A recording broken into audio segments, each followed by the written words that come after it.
let's just say right now you don't feel like you're living your purpose, but there's a great desire to find your purpose. And that desire leads you to doing a lot of things and making a lot of changes within yourself, in your life, everything.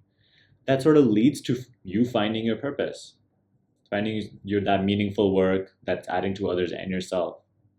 So at what point where did you start to live your purpose? Was that time where you felt that you were not living your purpose, those feelings and those desires and those resistances that led you to the sort of this path of unfoldment, and then the rest of the path of living your purpose? At what point in this journey, in this storyline, did you start living your purpose?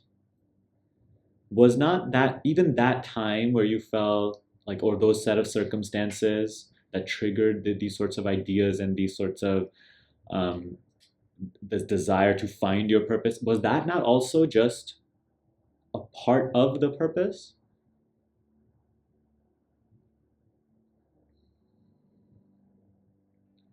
And to even get to that point, right, where you felt like, oh, I need to find my purpose because I'm not living it. And before that, all maybe the years that you spent not living your purpose and doing this and that and suffering and all this, did those circumstances not also and like sort of provoke that idea or that circumstance where you finally wanted to find your purpose? So at what point from that point to this point did you start living your purpose? So in this way, the idea of finding a purpose is flawed, you know?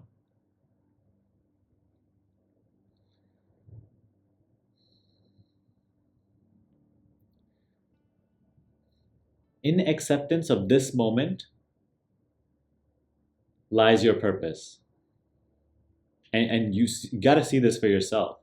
In acceptance of this moment, allowing life to fold as it is unfolding is your purpose.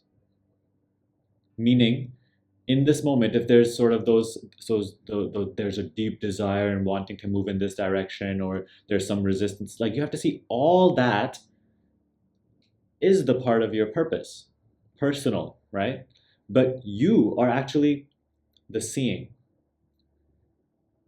You knowing your role, you knowing your position, and being in acceptance of all these energies that are arising, the display, and seeing that unfold, that is, you can say, your primary purpose. Because so if this entire journey is the purpose, like, we can't pinpoint at what point did you start living your purpose.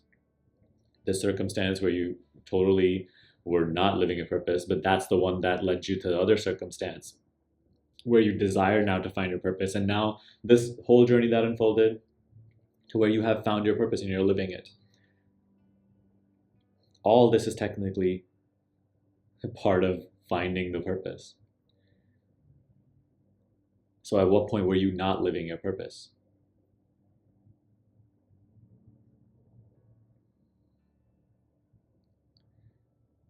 So in this way, you are actually always living your purpose, even personally. Whether that be you suffering right now, you having a hard time grasping this, or you going through a breakup or a loss of your business or family member or anything. Everything is sort of the way it is unfolding is how it must be. Think of even like, so I'll sort of try to also give it in my personal way. If I had never sort of gotten to that point where I really deeply wanted to sort of find my purpose and go this direction, none of us would be here right now, okay? Together, at least. On the journey, all the help that I received from strangers that I had never encountered before, was that something that I was deeply controlling? Them doing whatever they were doing, regardless of what they were doing, and in whatever way they were of help to me, allowed me to go, sort of forward in that personal journey. and then maybe allowed me to sort of lead me onto this path and this sort of creating.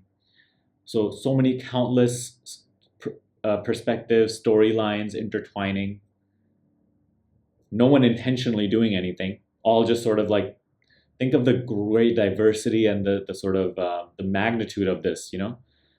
So many things intertwining, but like perfectly, leading to this moment and that moment.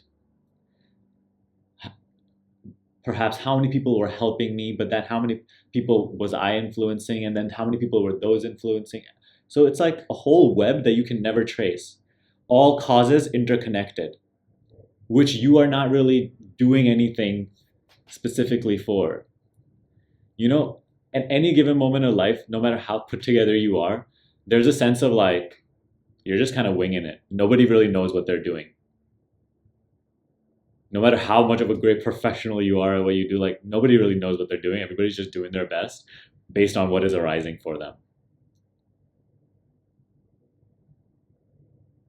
So it's like, and now us being here together, and let's just say on this call, you hear something about purpose that makes you act in a different way, or sort of go in a different direction, and then all the people you influence who come into contact with you, who are then so see how like the causes, there's no direct cause of you finding your purpose or not finding your purpose. There's no direct cause for anything. Everything is so interconnected and so interrelated, of which your personal endeavor is just one. Even for your little personal endeavor, out of like the billions of personal endeavors, so much has to happen that includes the billions of personal endeavors. And every single movement of yours impacts the whole in a way that you cannot mentally comprehend. I cannot even, nobody can. So it's even stupid to talk about these things, because it's like, but it just goes to show you the magnitude of the web. So nothing you can actually do particularly can actually lead to finding your purpose, but nothing can really hold you back either. Everything is sort of interconnected, and where you are exactly right now is your purpose and the world's purpose. So where does that lead you then? It leads you into pure acceptance of this moment. Pure acceptance of the suffering that's here, the fear that's here, the I'm not living my purpose that's here. Because everything is the way that it should be right now.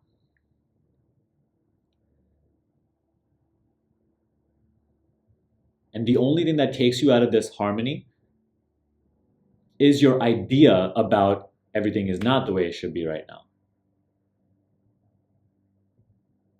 And that is what we call resistance. This idea, this thing that we buy into, that this should not be the way that it is right now.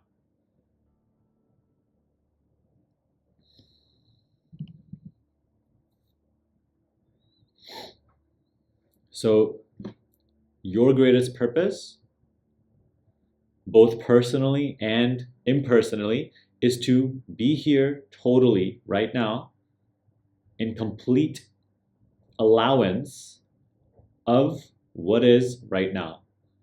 And in that complete allowance lies the unfoldment of your personal and impersonal purpose. Impersonal being the awakening, right? Being awakening to what you truly are in essence. And personally, as I say always, the sort of the more the mind is cleansed of false ideas. Now the personal qualities they have a greater freedom of expression. They themselves align, the body and the mind themselves align, right? And that itself is not just your personal purpose. It will be the purpose of the world. And that's why, so you brought up Eckhart Tolle in the book. I think the first, like even before he gets to the first chapter, there's something along the lines of like I forget, but it's something along the lines of like, by being you, like you are fulfilling like life's purpose, or like man, I forget right now. If someone has the power of now accessible right now, you could actually see it before chapter 1. He says something like that. And that is what is meant by just the entire conversation that we were having right now. So actually, if there is a desire to find your personal purpose, go through fully with it and know that that itself is part of the purpose. Like, and at any point of this journey to even find your purpose and not finding it for maybe years on end, that itself is your purpose. You just have an idea maybe like that, like, because see, even in this journey, like, you're going to discover so many things, you're going to impact so many people are going to impact you. You're allowing other people to live, like being on this call, you're allowing me to live my purpose by being on this call, and maybe whatever you sort of take away from this, and in whichever way it influences you, that's going to be allowing you to live your purpose, and that is going to allow everybody else to live their purpose. So see how everything is connected in this way. And so even let's just say, oh, this journey of not being able to find my purpose, live in, like, just see that, be here right now, that like you are fulfilling your purpose. Don't be just stuck in an idea that, like, okay, once life is perfect, once I am completely fulfilled and I'm adding a tremendous amount of value to the world, then I'm living my purpose. That is the only thing to cleanse away. And see the amount of relief that brings the mind as well. That I don't have to, I'm not personally responsible for finding my purpose. So all this additional importance and pressure and fear that idea creates also is alleviated, relieved. And now, life and is just more peaceful. So I always say, forget awakening, forget all personal endeavors for a second. To be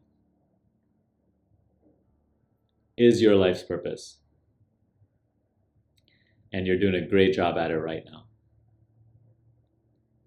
So just acknowledge that and let the rest happen.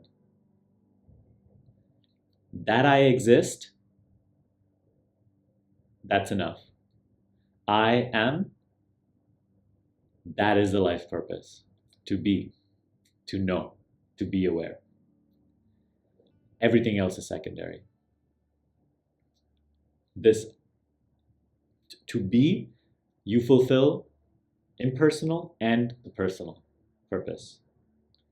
Rest in that relief, rest in that fulfillment. That is the true fulfillment. To be here right now. Is any being missing from this moment?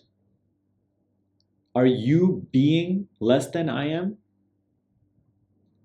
No matter how many emotions you're going through right now, or how much fear or suffering, or you can't pay the bills, or you don't have a partner, are you being less than I am? Or somebody else is? Or your neighbor who has a perfect partner and the perfect job and the perfect house, is he or she being more than you are? Is anything missing from being? Even if you're in like the hospital bed, are you being any less? So in that way, all is secondary and this is primary. And in it, you fulfill the impersonal and the personal. And if you live with this approach, it'll allow the journey to unfold as it is, but it will allow you to be at peace. Not to constantly be in battle with yourself and your life. And it's a beautiful way to live.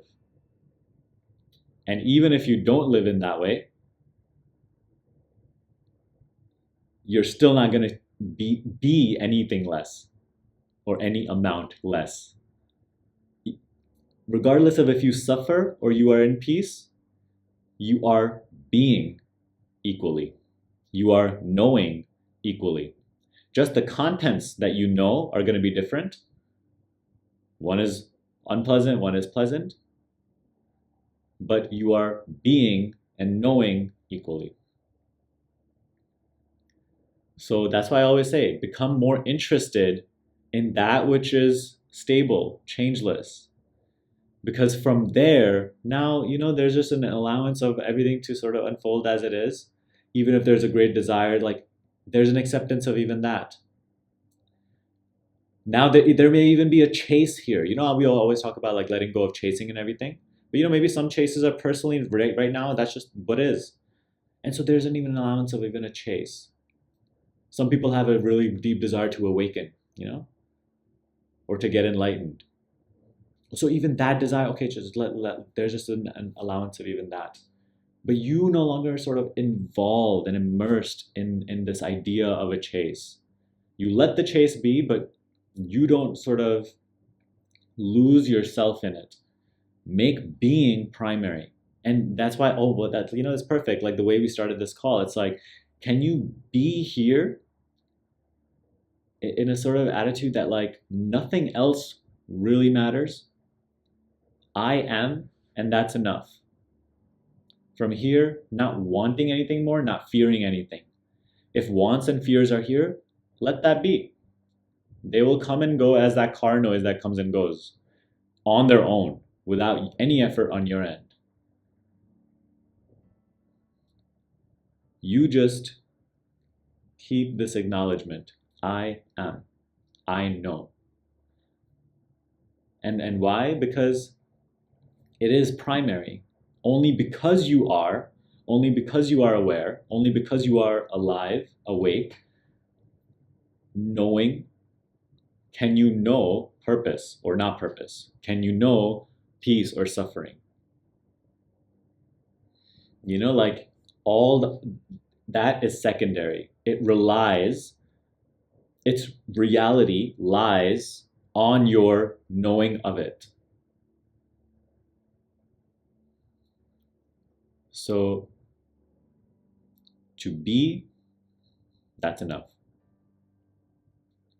From here, let the life unfold. And it'll be a heck of a lot easier.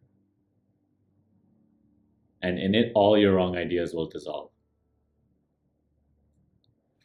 Thanks for watching this video. Just 2 things before you go.